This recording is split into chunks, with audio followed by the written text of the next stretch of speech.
Boa tarde, meus amigos. Está começando mais um programa TV Corrida. Esse é o segundo programa TV Corrida de 2014 e o 100º, 35º, sei lá de quanto, da sua história. E por que eu estou trazendo a história do programa hoje? Porque hoje é um dia muito especial para a TV Corrida. Tanto para mim como apresentador, como para você que está em casa assistindo, que nos acompanha ao vivo sempre, todas as quartas-feiras, às 3 da tarde, aqui na UTV, ou nas exibições no site joseinácio.com, porque hoje temos a honra de receber o grande piloto Birdi Clemente. Como vai, Birdi? Tudo bom? Muito bem, obrigado. Primeiro, é uma grande honra recebê-lo aqui no programa. É a primeira vez que você está aqui no nosso programa, embora você já tenha passado aqui na UTV em outras ocasiões. E, então, em nome de todos que estão em casa, eu estendo o meu abraço a você e agradeço pela sua disponibilidade de vir aqui. Você que estava no tranquilidade da seu lar, lá na Granja, e que pegou um trânsitozinho razoável para vir até aqui. Mas vale a pena. É um prazer para mim colaborar com vocês. O prazer é nosso ter a sua colaboração. Obrigado. Bom, pessoal, para quem está em casa, vocês já sabem, é só mandar as suas perguntas aqui no nosso chat, que eu vou lendo ao vivo as perguntas. Vamos falar, olha, muita gente já está entrando aqui, tem o Janderson, o Renato Corona, Cristine Scal, Adriano Santos, Arthur, muita gente entrando e mandando perguntas para o grande Birdi. E não tenho como começar o programa sem a pergunta clássica, / clichê, que eu sempre faço quando eu recebo um piloto aqui. Como iniciou a sua carreira de automobilismo? Por que você foi para esse lado? Bom, eu acho que isso é uma paixão que já vem do berço, né? Agora, o interessante é o seguinte, que a minha turma, a minha época, a minha geração, o automobilismo era um esporte de muito risco. Então, a família não queria ter um piloto. Ninguém queria ter um corredor automóvel na família. E praticamente todos nós da minha geração, com raríssimas exceções, começamos a correr com pseudônimo escondido da família. Todos nós, né? Acho que da minha turma só o Wilsinho Fittipaldi e o Emerson não, porque o pai deles estava era o centro. O Barão, né? Mas todos, até o Nelson Piquet começou a correr com pseudônimo. Com K, né? Não, ele não parece qualquer coisa porque assim. Teoricamente é Soto Maior, devia ser o seu nome. Pois é. E, enfim, então existe uma diferença muito grande de hoje, que o garoto já é projetado, já é batizado com o nome para ser um corredor de corrida, e que a família automóvel. Tem orgulhão, né? E que a família quase que tem um orgulho. Olha, meu filho, ele já é produzido, o pai dele já concebe ele no dia certo, já lê o horóscopo, entende? O cara sai do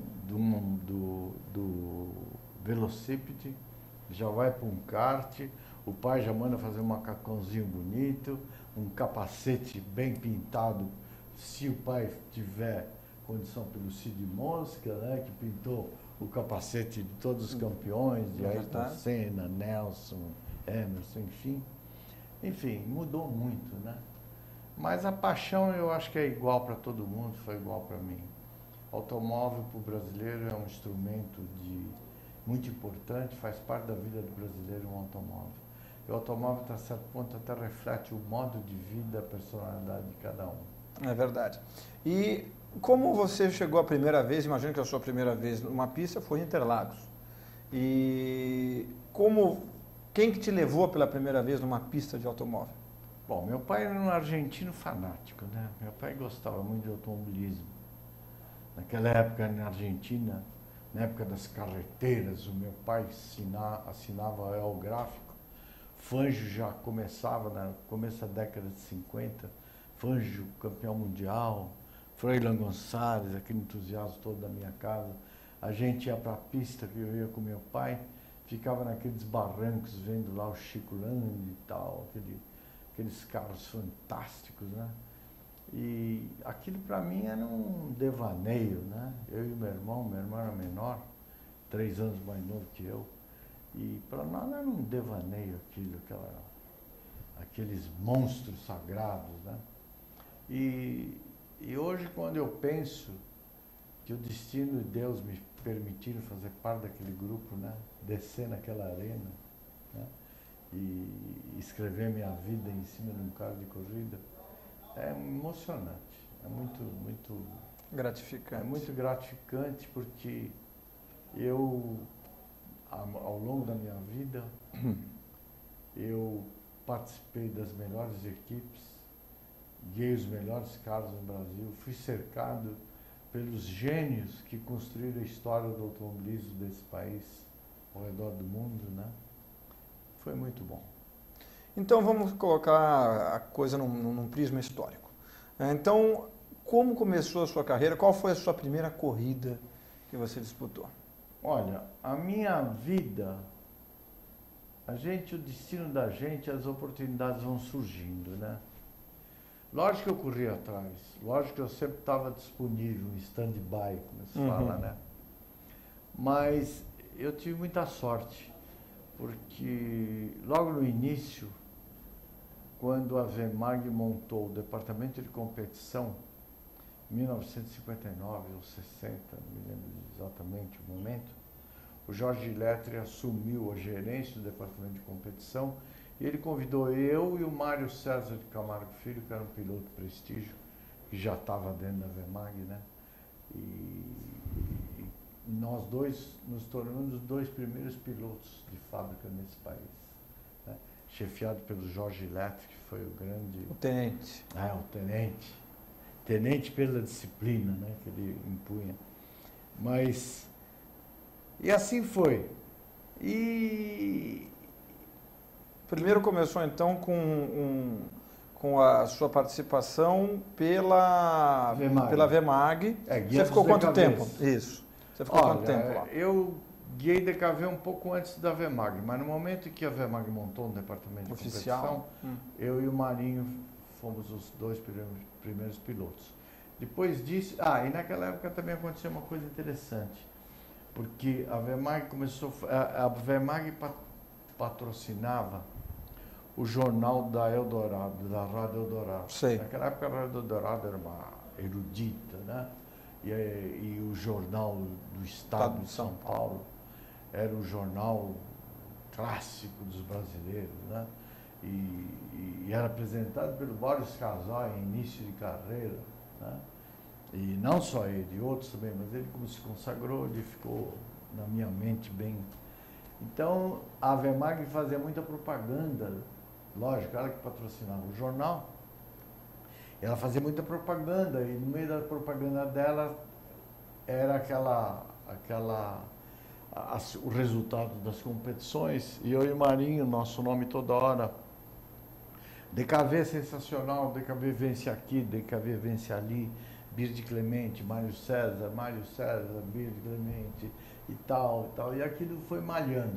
Eu cheguei para o Marinho e falei, Marinho, você não acha que nós estamos muito interessantes? Pô, esses caras estão usando o nome da gente, rapaz, o tempo inteiro. Vamos pedir alguma coisa para eles, pô, né?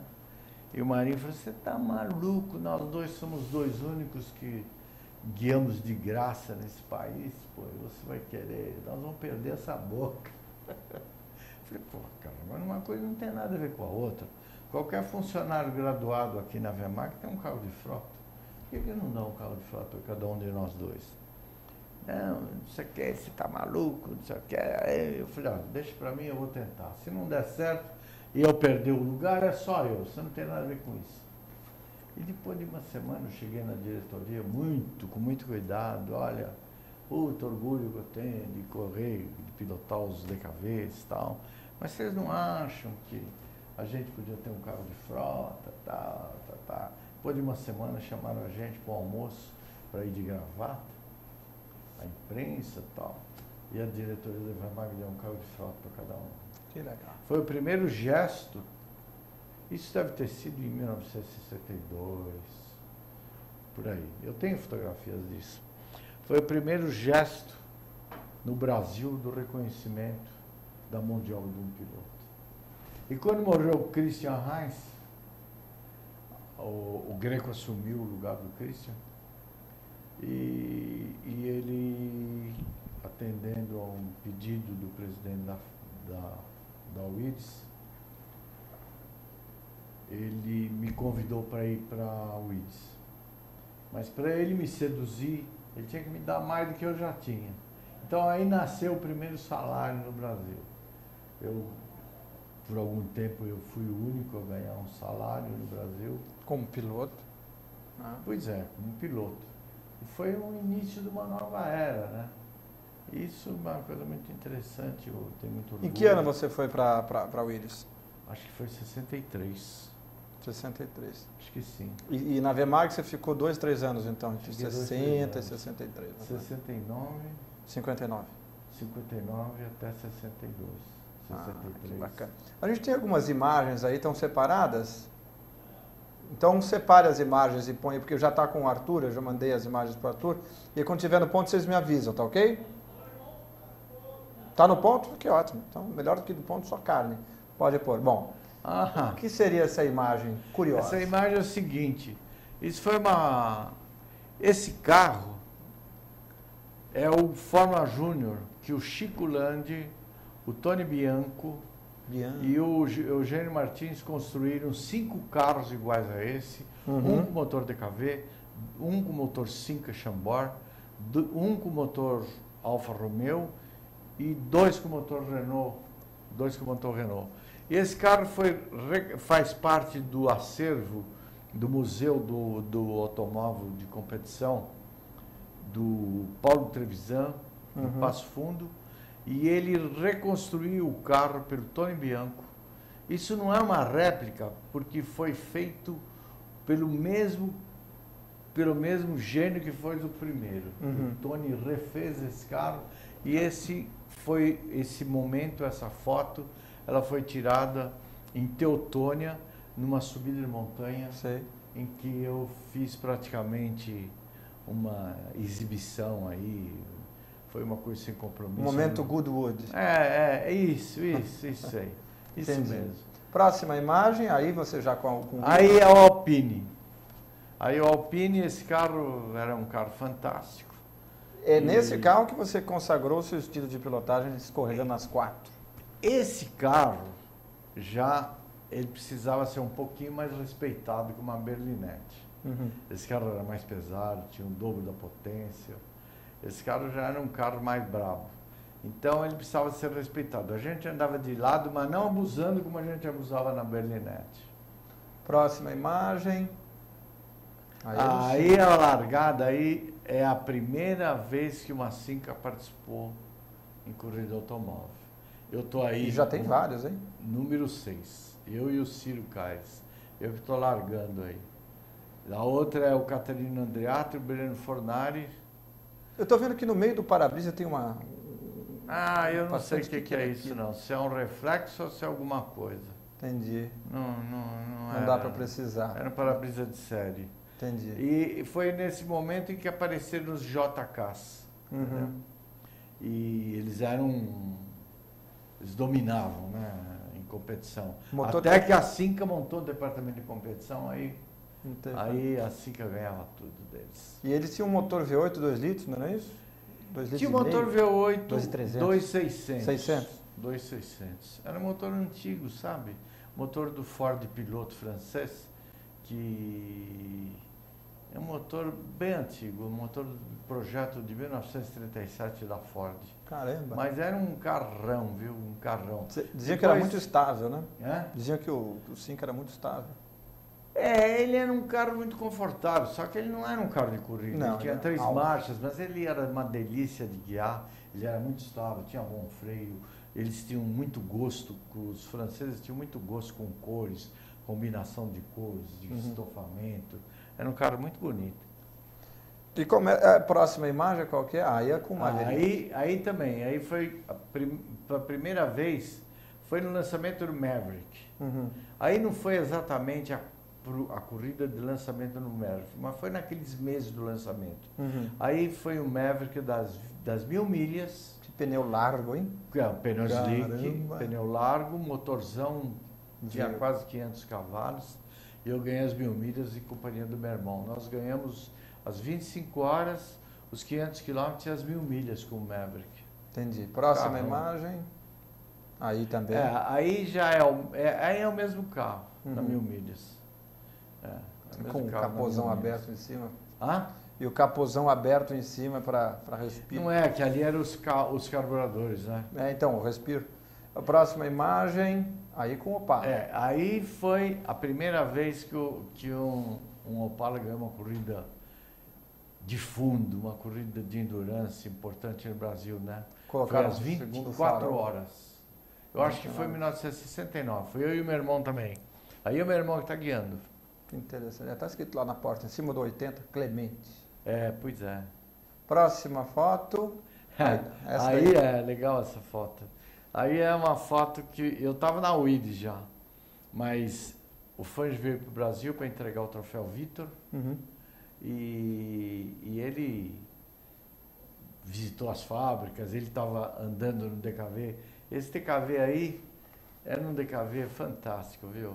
Em 1961 eu fiz o recorde da pista das carreteiras com esse carro, virei em 4:03 e o recorde era do caminho do Christoph 4:07.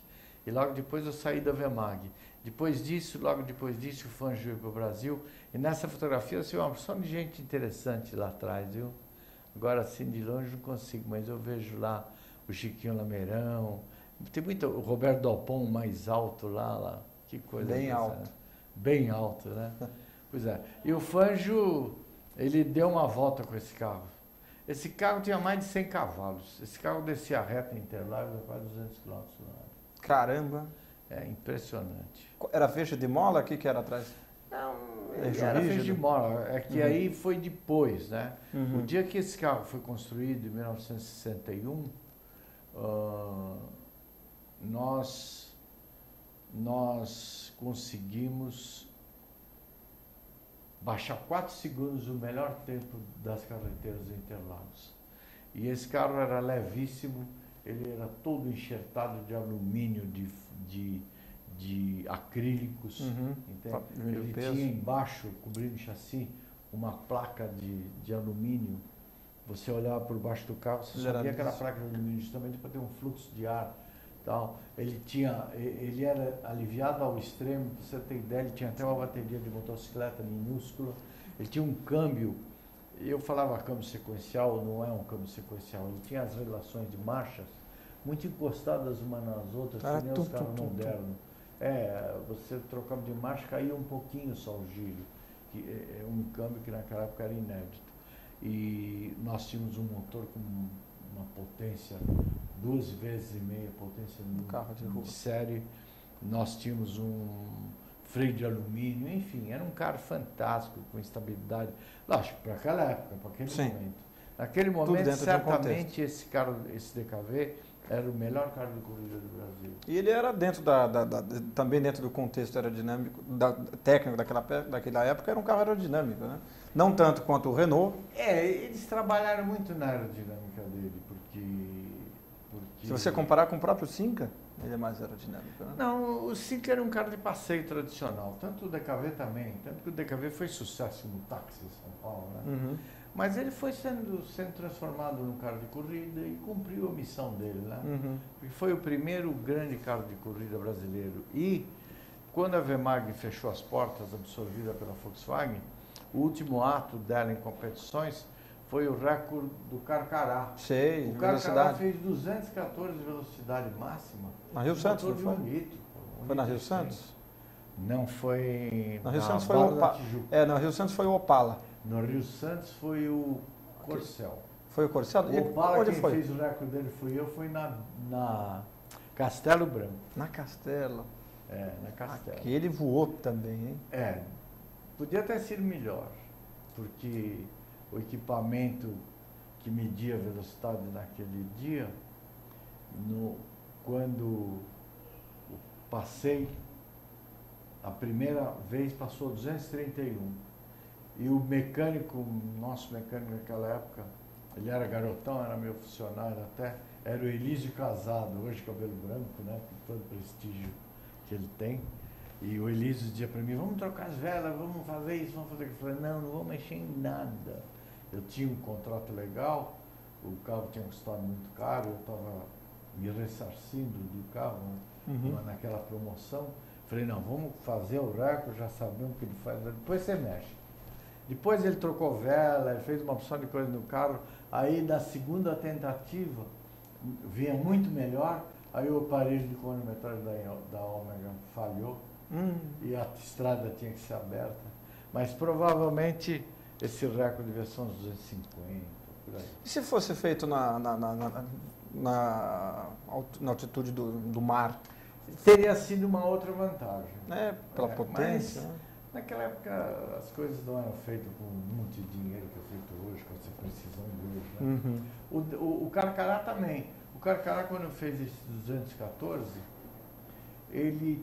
aquele motor tinha engripado 2 vezes antes do recorde. Naquele momento. Então o motor já estava a uns 10%, pelo menos já tinha perdido potência. E também não havia mais tempo para desenvolvimento, porque a fábrica estava fechando. Ele poderia ter sofrido transformações da relação de transmissão, tal, porque também o Carcará podia ter deixado uma marca melhor. Mas é assim mesmo, isso tudo. Perguntas aqui dos nossos internautas. O internauta Flávio pergunta: qual foi o carro que te deu mais prazer em conduzir até hoje? Como piloto, claro. Não vamos falar do seu carro de luxo. O carro que foi mais representativo para mim, como trabalho de brasileiro, tudo foi esse TKV da minha vida de 61. Agora, o carro que ficou com a minha cara, com a minha marca, que até hoje falam tanto dele, foi as Berlinette. A Berlinette, que era o Alpine A108. Era um carro fantástico. E era um carro que o piloto tinha um espaço para guiar. É o que te dava mais prazer. Dava muito prazer. O cara escorregava sem perder tempo. E você nunca parava de descobrir alguma coisa para baixar um pouco mais o tempo naquele carro. É um carro maravilhoso. É um tira-prosa para os pilotos. E o carro mais difícil que você já dirigiu? Tipo, esse é nervoso, esse aqui é muito arisco, esse não dá, se você erra um pouquinho ele já te manda para a brita. Teve algum carro assim? Olha, o Alpine, depois da Berlinette, ele era um carro diferente. Ele era mais pesado um pouco. Por fora parecia igual, só por fora, né? Mas ele tinha o dobro da potência, ele era bem diferente, era uma outra geração. E ele era um pouco enjoado de guiar, mas eu gostava de guiar ele. Agora, um carro estranho de guiar foi quando lançaram o Maverick.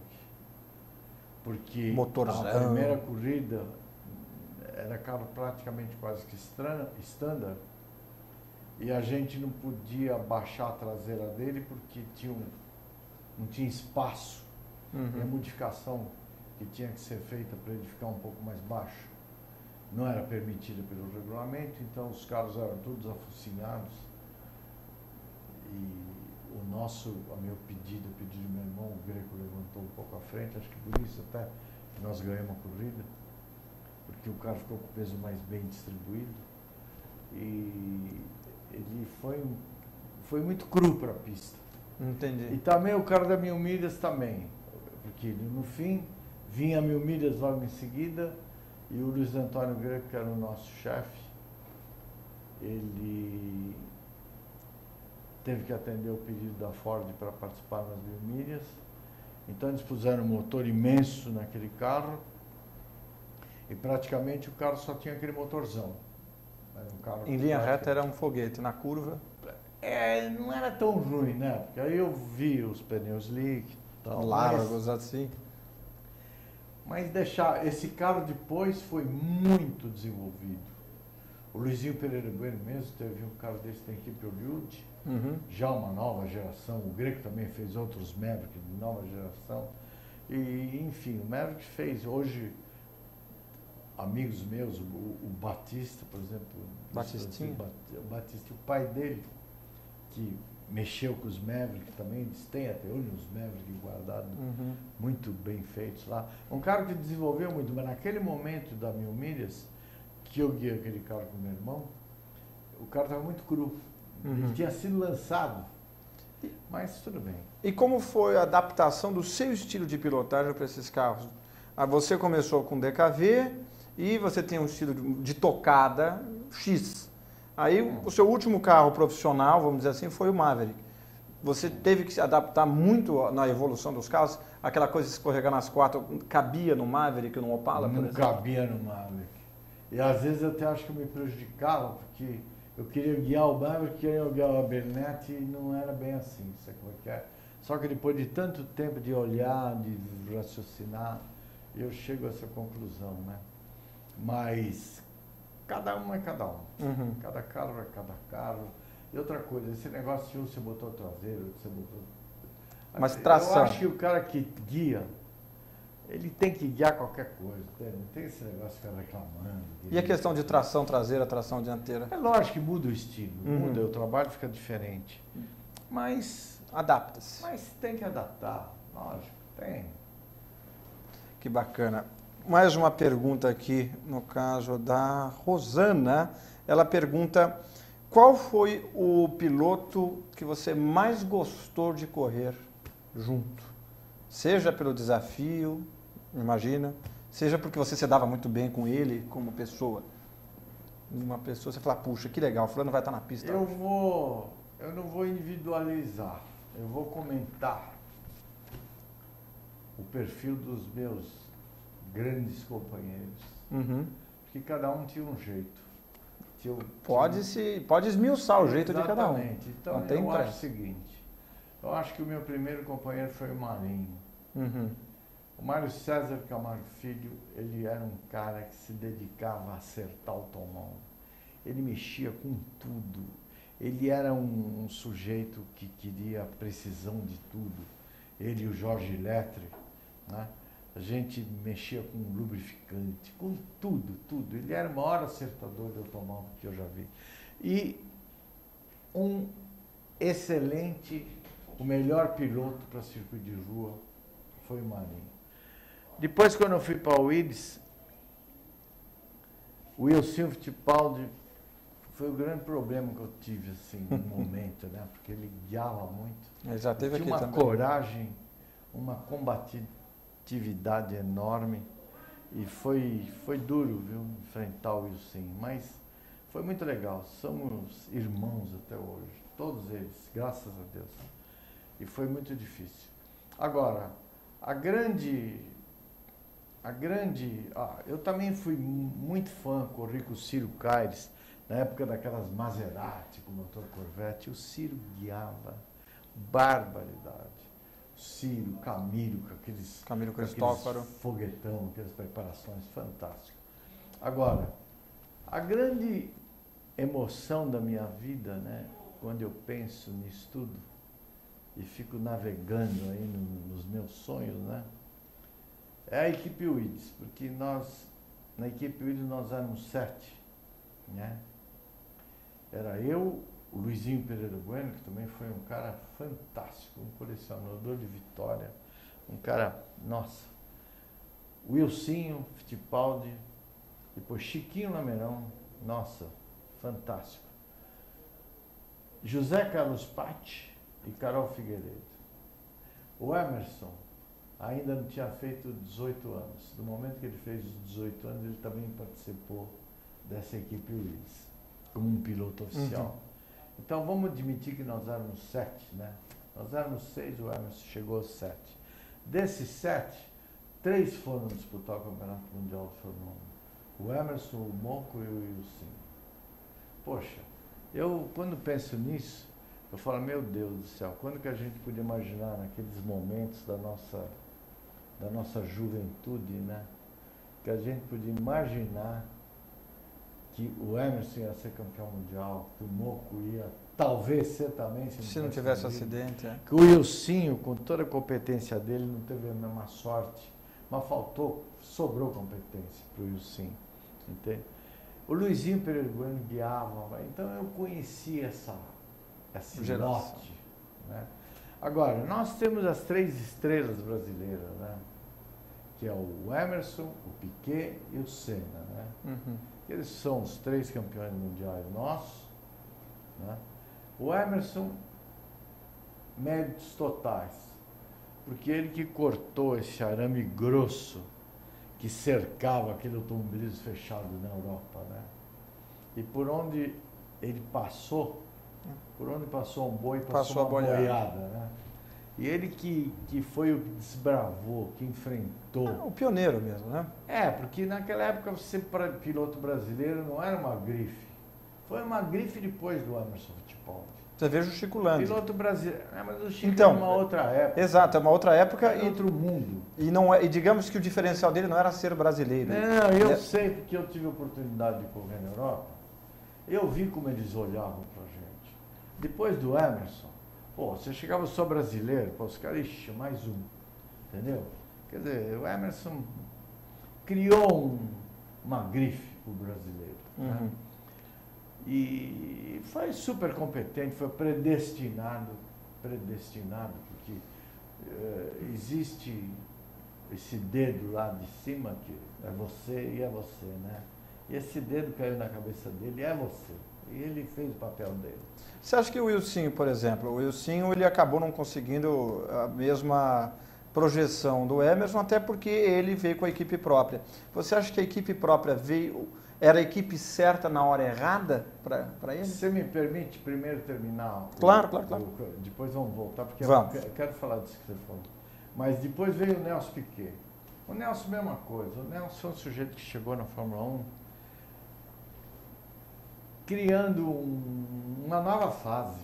Tremendo acertador, né? O Nelson teve que além de guiar muito, ele tinha que lutar contra aquele preconceito que existia contra ele ser um brasileiro dentro de uma equipe inglesa, né?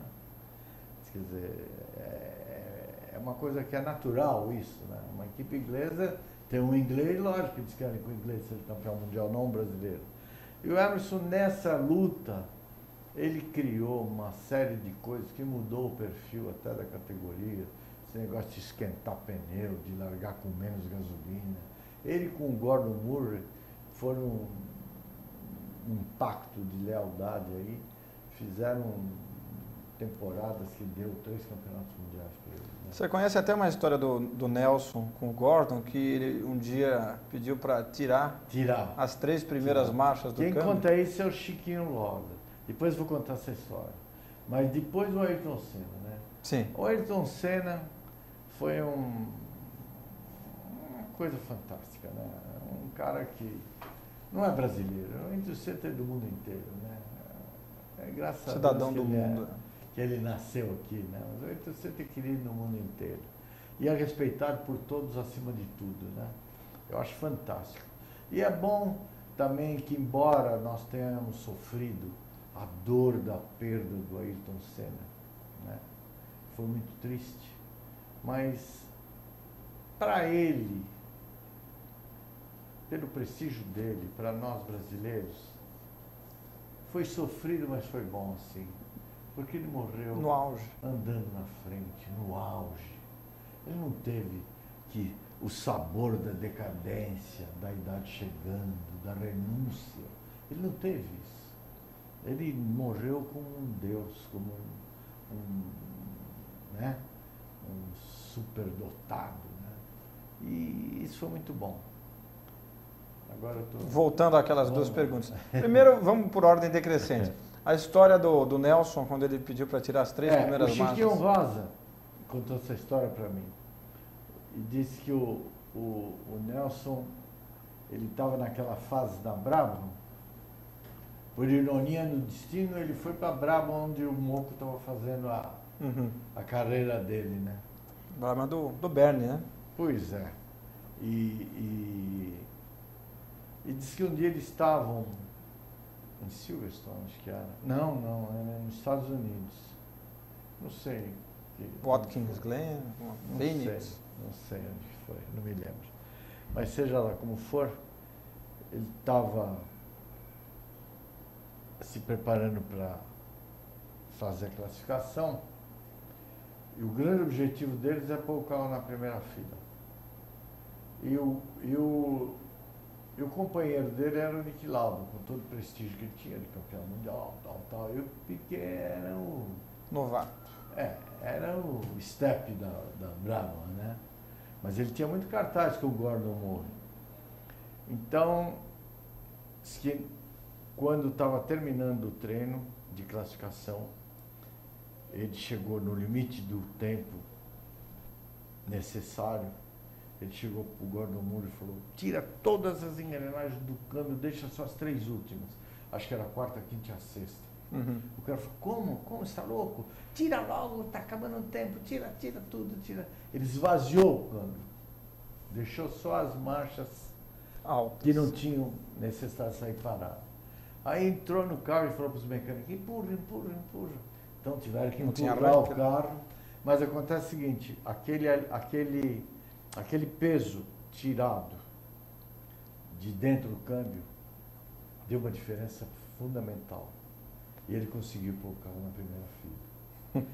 O Chiquinho disse que quando ele estava junto com o Gordon Moore, e o Gordon, quando o Nelson fez aquilo, que ele viu o tempo, ele falou para mim: nossa, esse cara é um gênio. É um gênio, eu tinha que aproveitar esse cara melhor, eu não estou sendo justo com ele e tal. Abriu os olhos. Abriu os olhos. E ele falou para o Chiquinho: mas eu agora queria que ele me explicasse como é que ele bolou para fazer isso. Como é que ele sabia que ele ia conseguir sair do box. Ele falou: ele fez isso aquele dia que nós viemos aqui e tal. Ele experimentou para ver se dava certo. E por que ele me comentou? Não comentou porque se ele tivesse comentado para você, não era ele que ia fazer isso. Você ia fazendo lauda. É lógico. Quer dizer, uma historinha bacana, né? Bastante, muito interessante. Tem coisas fantásticas. E agora a outra pergunta que eu tinha feito em relação ao Wilsinho. Ele não conseguiu o mesmo sucesso do Emerson, em parte porque ele correu quase que em tempo integral, na verdade, com a própria equipe, com a Copersucar. Pelo menos a parte mais evidente da carreira dele foi na Copersucar. Você acha que se ele tivesse tentado a sorte numa equipe já estabelecida, como o Emerson no começo, ele teria um resultado diferente? Você acha que, em outras palavras, você acha que ele ficou limitado pelo equipamento? Você sabe o que eu acho?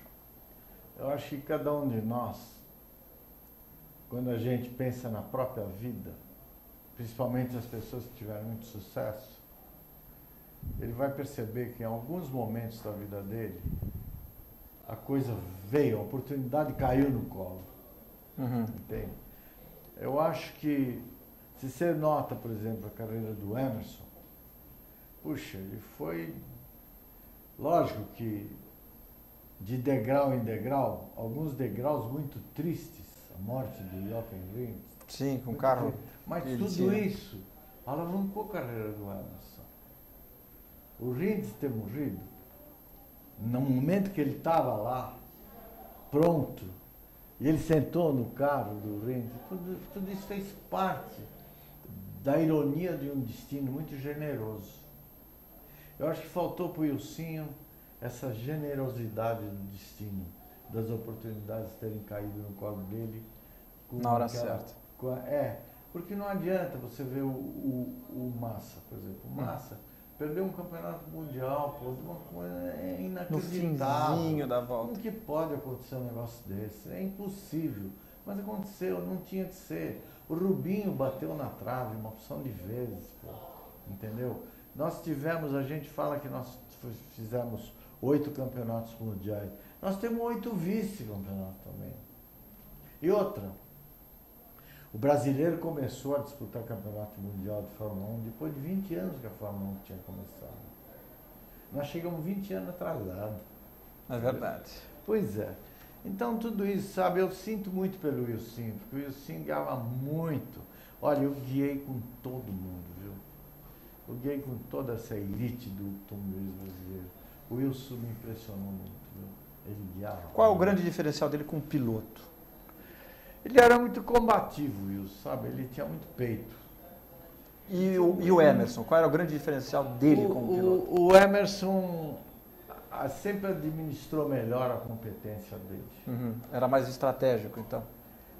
De Ele repente, era tudo, sabe? O cara, para ser primeiro da classe, ele tem que estudar, tem que ser completo. não adianta só, sabe como é que é?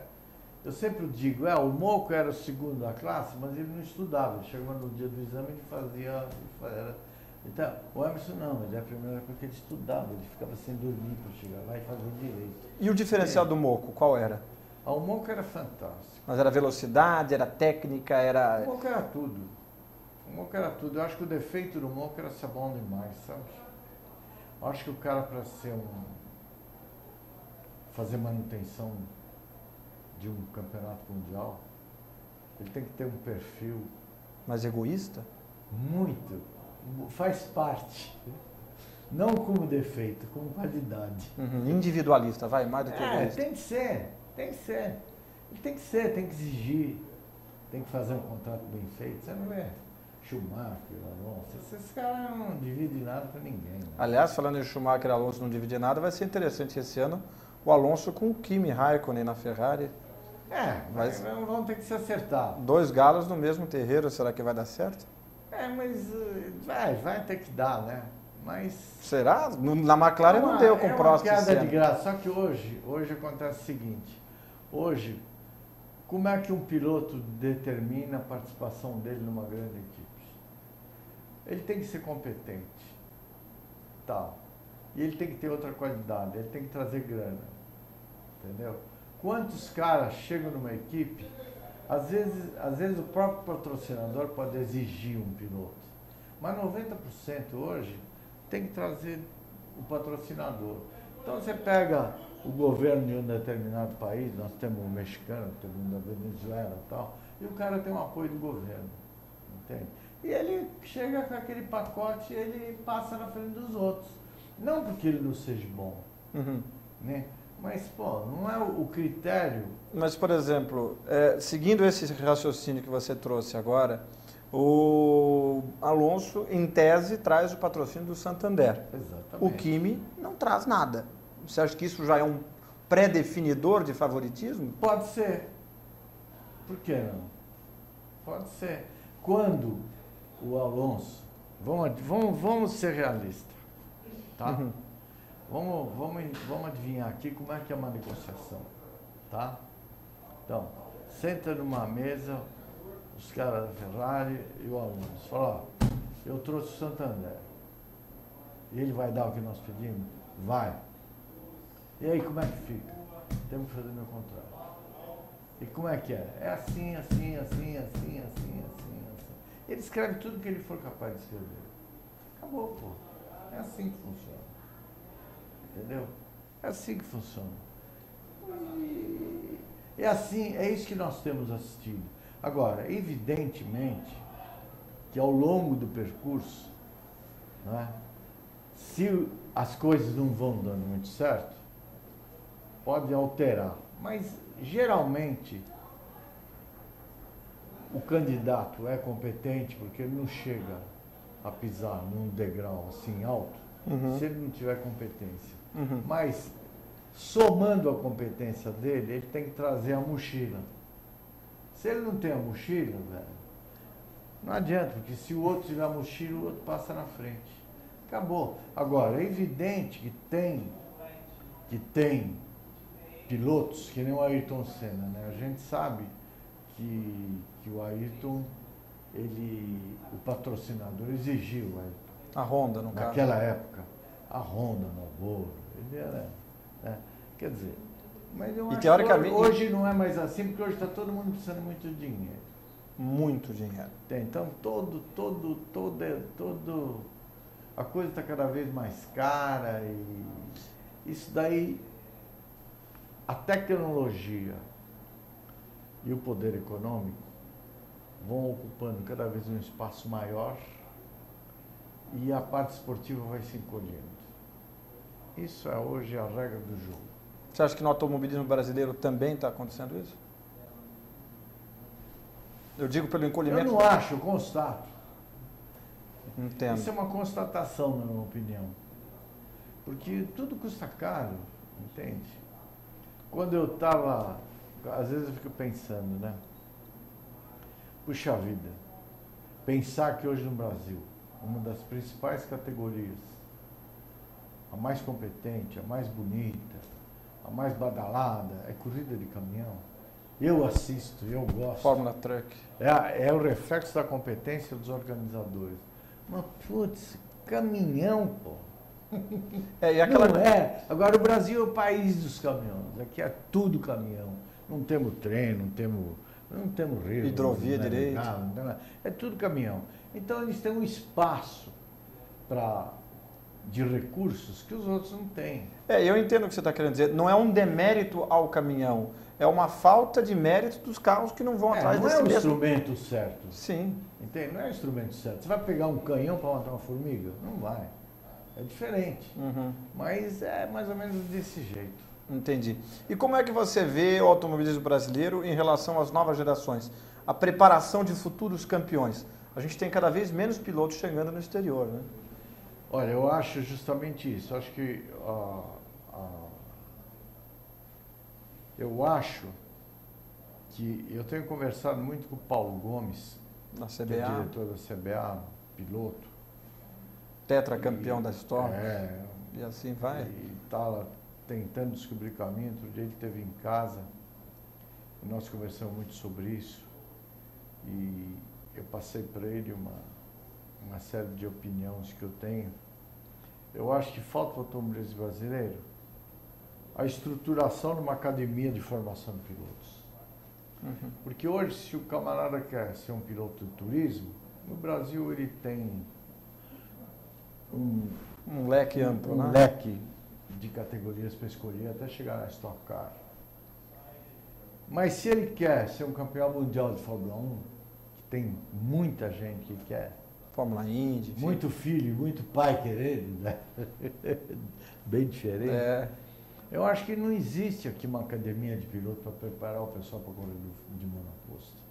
Então eu estava falando com o Paulão e o Paulão acha que está certo e estão vendo uma forma de se criar esse caminho, se criar uma academia de pilotos, um kart forte que já temos, só que organizado para a carreira, para o piloto de carreira. O moleque sai do kart, ele tem que ir na idade do aprendizado dele, nos 14, 15, 16 anos, como foi com o Christian, com o Rubinho, com todo mundo. É assim hoje no mundo, tá? Ele sai do velocímetro e vai para o kart. Sai do kart, vai para o monoposto. Fórmula Ford da época. Fórmula 4 da vida. Entendi. Entende? E desse Fórmula 4, que é uma categoria que tem que ser ordenada, parte para uma Fórmula 3. Mas é uma Fórmula 3 no nível da Europa. O governo tem que deixar os carros entrarem. O cara tem que ir na Europa comprar o que ele quiser. Não é mercadoria, não tem que ter imposto. Tem que ter patrocínio estatal, por exemplo? Eu Petrobras, Correios. Eu acho que o patrocínio estatal é porque a manutenção do prestígio do brasileiro no automobilismo internacional é interesse nacional. É interesse nacional. E o governo precisa se envolver, dando recursos legais e criando recursos mesmo financeiros. Subsídios. Bolar isso, porque... Uma Copa Petrobras de Fórmula 4, por qualquer exemplo. coisa que o vale, porque uma mercadoria boa, não está se pedindo favor nenhum. Tem verba de propaganda, joga. A própria Rede Globo, que promove a Fórmula 1 e tal, também tem interesse, porque não precisa continuar fazendo manutenção desse prestígio que o brasileiro tem, que está se esvaziando. Temos ainda, graças a Deus, o Felipe Massa, tal, mas não está com aquela força que tinha na época do Emerson, do Piquet e do Senna. Nós perdemos aquela força. E temos poucos nomes aí. A gente for pensar, agora tem o Felipe Nasser, que não vai ser titular esse ano. Estava tentando uma vaga na Sauber, não conseguiu.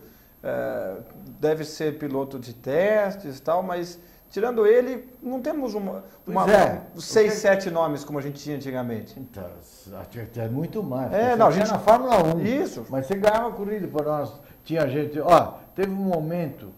Que a Fórmula 1 e a Fórmula Índia eram os duas ao mesmo tempo, cheios de gente. Ó, nós tivemos um momento, em 1980, que o Piquet estava disputando o campeonato mundial com o Ayrton na Fórmula 1. O Pupo Moreno estava ganhando o campeonato mundial de Fórmula 3 Litres, que foi campeão mundial.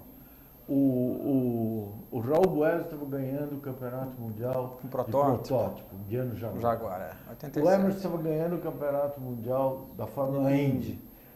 Nós ganhamos 6 vezes as 500 milhas de Indianápolis. Putz, nós temos um cartel fantástico. Entende? E nós precisamos disso, nós precisamos que o brasileiro continue aqui no Brasil até os seus 16, 17 anos, sai daqui de uma Fórmula 3, sai com superlicença para chegar na Europa super preparado. E outra, morando na casa dele, com o pai dele. Estrutura psicológica. Estudando, comendo a comida dele, com os amigos dele, pô. Como é no mundo todo, o italiano, o francês, todo mundo é assim, o alemão. Pô, o brasileiro não, o brasileiro tem que sair daqui para morar na Europa, para morar numa pensão. Não tem cabimento, pô. Entendi. Então eu acho que o Brasil, sinceramente, já estamos lutando contra essa invasão da tecnologia que invadiu os carros de corrida, né? E atrapalha os brasileiros. Porque o brasileiro sempre foi um cara que se ajeita, né? Sempre foi um sujeito habilidoso, adaptativo. O brasileiro dá o jeitinho, se vira e tal. Sempre, o brasileiro tem essa característica de se virar, né? E se a coisa fica muito acadêmica, muito tudo certinho, muita tecnologia, a gente vai tendo menos espaço para... Entendi. Mas é isso aí. Bom, o programa está acabando e antes de acabar, eu só queria que você passasse os seus contatos para todo mundo, se você tem Facebook, se você tem site, o site eu sei que você tem, e inclusive para quem quiser comprar o seu livro. Quais são os contatos? Livro, é isso mesmo. Eu consegui escrever meu livro, foi muito bom. Fotos fantásticas, aliás. Foi muito bom escrever meu livro, eu tenho um site. Meu site é www.birdeclemente.com.br. É isso. E meu... Você tem Facebook? Twitter? Essas coisas? Facebook tenho. Bird Clemente. Tenho Facebook.